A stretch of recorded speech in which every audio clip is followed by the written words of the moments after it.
返到咗之後，麥兜日日都唔知食乜。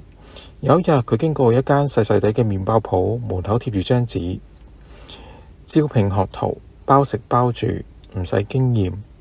麥兜心裏面諗：唔識又點啫？試下咯。第一日佢學整包，麥兜雙手都係麵粉，成個人白雪雪咁，好似乜乜以前話佢咁傻傻地嘅。第二日佢開始學搓麵團，感受到好溫暖嘅麵團喺掌心度跳動，好似一種重新開始嘅感覺。做咗幾個禮拜，麥兜成日都俾師傅鬧，佢又成日喺度偷食佢自己整嘅麵包。有一日落雨，麥兜焗好咗一新鮮出爐嘅菠蘿包，望住窗外面嘅好灰嘅天空，突然之間細細聲咁講：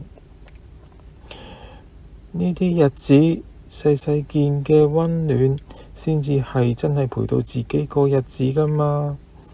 自此之後，麥兜每日就算冇人等冇人陪，都會整一個自己屬於自己嘅包，甜嘅、鹹嘅、鬆脆嘅，溫暖地咬一啖，心裏面就冇咁痛㗎喇。